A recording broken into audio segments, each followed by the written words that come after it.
मैं विजय लाल शाह, आपके हिंदी शिक्षक। आज मैं बच्चों आप लोगों को वर्ग षष्ठम को हिंदी व्याकरण के पाठ काल पर प्रकाश डालने जा रहे हैं, जिसे आप लोग ध्यानपूर्वक इन बातों को सुने और इसे मनन करें। अब आइए, सबसे पहले काल की परिभाषा। काल का अर्थ होता है समय। समय या काल एक ही चीज है, तो हम सबसे पहले ये जाने कि काल किसे कहते हैं। तो क्रिया के जिस रूप से उसके होने के समय का बोध हो उसे काल कहते हैं, या ऐसा भी कह सकते हैं कि क्रिया करने में जो समय लगता है उसे ही काल कहते हैं। हम कुछ भी करते हैं उसमें समय लगता है, जिसके कारण यही समय काल कहलाता है। उदाहरण के लिए, जैसे पिछले साल मेरे जन्मदिन पर मेरी दीदी ने मुझे स्केटस दिए थे। आज मेरे जन्मदिन पर दीदी मेरे लिए घड़ी खरीद रही है। अगले साल मेरे जन्मदिन पर मेरे पापा कहीं बाहर ले जाएंगे। तो बच्चों, यहाँ इन वाक्यों में दिए थे, रही है, ले जाएंगे, ये क्रियाएं अलग अलग समय में हो रही है। तो क्रिया के समय दर्शाने को ही काल कहते। एक बात ध्यान रखें, इनमें जितनी जो लाल रंग से लिखे हुए अक्षर हैं वे सभी जो है काल को ही दर्शा। अब देखिए, काल के भेद। काल के मुख्य 3 भेद हैं। पहला भूतकाल, पास्ट टेंस। दूसरा वर्तमान काल, प्रेजेंट टेंस। और तीसरा भविष्यत काल, फ्यूचर टेंस। तो बच्चों, अब हम बारी बारी से इन तीनों कालों की चर्चा करते हैं। पहले आइए भूतकाल। क्रिया के जिस रूप से बीते हुए समय का बोध होता है उसे भूतकाल कहते हैं। या ऐसा भी कह सकते हैं कि बीते हुए समय को भूतकाल कहते हैं। जैसे पहले मैं हरिद्वार में रहता था। इस वाक्य में रहता था क्रिया बीते हुए समय में हो रही है, अर्थ यह भूतकाल कहते हैं। अन्य उदाहरण भी ले सकते हैं। अब आइए भूतकाल के भेद। जैसे काल के 3 भेद हैं, उसी प्रकार भूतकाल के भी 6 भेद हैं। इसे जाने, वे इस प्रकार हैं। पहला सामान्य भूतकाल। दूसरा आसन भूतकाल। तीसरा अपूर्ण भूतकाल। चौथा पूर्ण भूतकाल।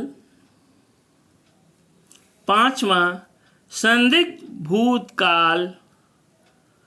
और छठा हेतुमद भूतकाल।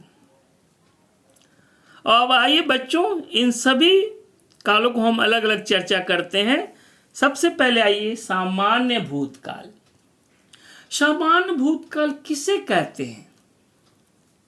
देखो बच्चों, क्रिया के जिस रूप से बीते हुए समय में सामान्य रूप में क्रिया के संपन्न होने का बोध हो उसे सामान्य भूतकाल कहते हैं। जैसे बच्चों ने खेला,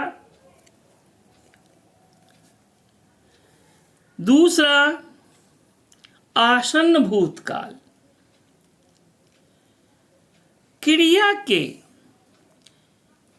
जिस रूप से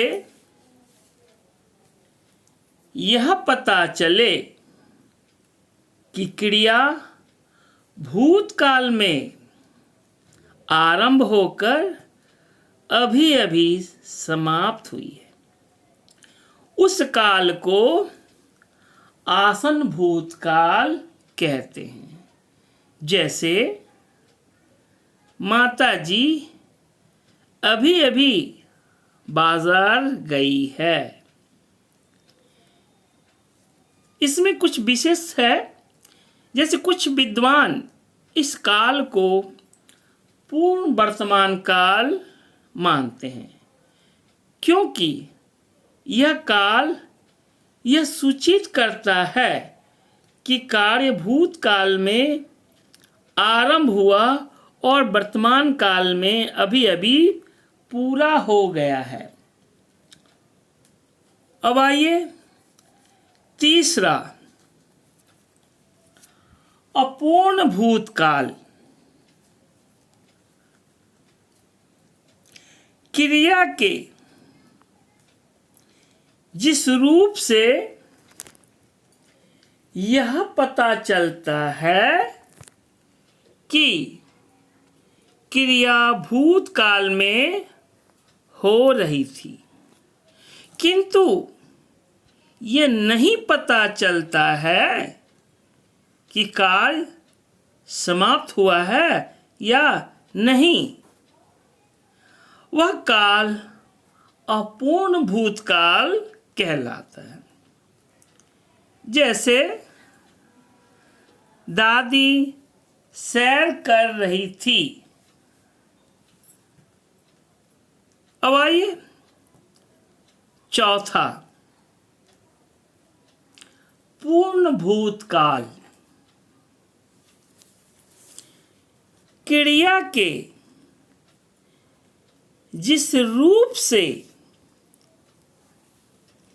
यह पता चले कि काम भूतकाल में ही पूरा हो चुका था, वहाँ पूर्ण भूतकाल होता है। जैसे राम सिंह लोहे का सामान बनाता था, यह भूतकाल में ही पूरा हो चुका। अब आइए पांचवा, संदिग्ध भूतकाल। बीते हुए समय में जिस काम के होने के विषय में संदेह हो, वहाँ संदिग्ध भूतकाल होता है। जैसे अभिषेक स्कूल पहुंच गया होगा। अब आइए छठा, हेतु मत भूतकाल। भूतकाल की एक क्रिया दूसरी क्रिया पर आश्रित होती है, तो वहाँ हेतु मत भूतकाल होता है। जैसे पेड़ पौधे अधिक लगाते तो इतना प्रदूषण नहीं होता। तो बच्चों, अभी आपने ये भूतकाल के बारे में पूरा जाना। अब आइए काल का दूसरा भाग, वर्तमान काल। अब जाने कि वर्तमान काल किसे कहते हैं। तो क्रिया के जिस रूप से चल रहे समय का बोध हो, उसे वर्तमान काल कहते हैं। या इसे ऐसे भी कह सकते हैं कि जो समय अभी चल रहा है और समाप्त नहीं हुआ है, उसे वर्तमान काल कहते हैं। जैसे मैं समय सारणी देखकर कॉपी किताबें बस्ते में रख रहा हूँ। मेरे पापा कंप्यूटर पर काम कर रहे हैं। मेरी मम्मी मेरी छोटी बहन को पढ़ा रही है। तो यहाँ उपयुक्त वाक्यों में रख रहा हूँ, काम कर रहे हैं और पढ़ा रही हैं, ये क्रियाएं अभी चल रही है, क्रिया का बोध करा रही है, अतः ये वर्तमान काल है। अब आइए, वर्तमान काल के भी 3 भेद होते हैं। वे इस प्रकार है। पहला, सामान्य वर्तमान काल। दूसरा, अपूर्ण वर्तमान काल। और तीसरा, संदिग्ध वर्तमान काल। अब जाने कि सामान्य वर्तमान काल किसे कहते हैं। सामान्य वर्तमान काल क्रिया के जिस रूप से उसके वर्तमान काल में सामान्य रूप से घटित होने का पता चले तो उस काल को सामान्य वर्तमान काल कहते हैं। जैसे नेहा अनुच्छेद लिखती है। अब आइए दूसरा, अपूर्ण वर्तमान काल। क्रिया के जिस रूप से यह पता चले कि क्रिया अभी समाप्त नहीं हुई है, अभी चल रही है, उस काल को अपूर्ण वर्तमान काल कहते हैं। जैसे अनिल साइकिल चला रहा है। अब तीसरा आइए, संदिग्ध वर्तमान काल। क्रिया के जिस रूप से वर्तमान में क्रिया के होने का संदेह हो,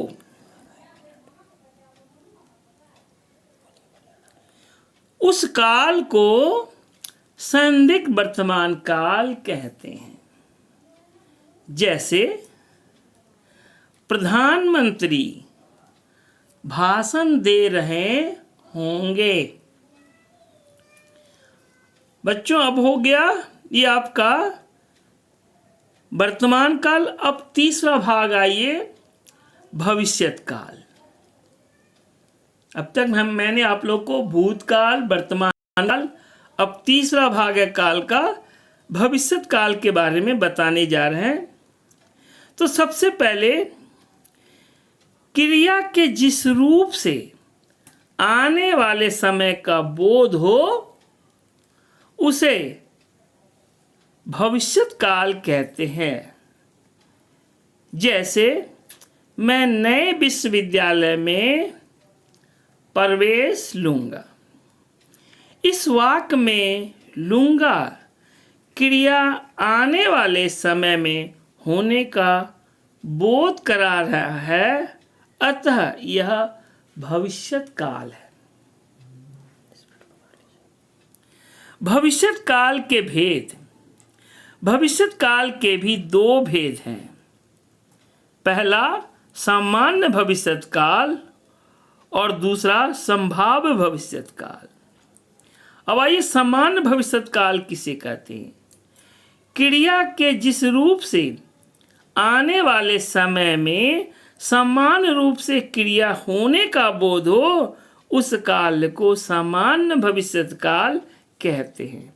जैसे हम बाजार से सामान लाएंगे।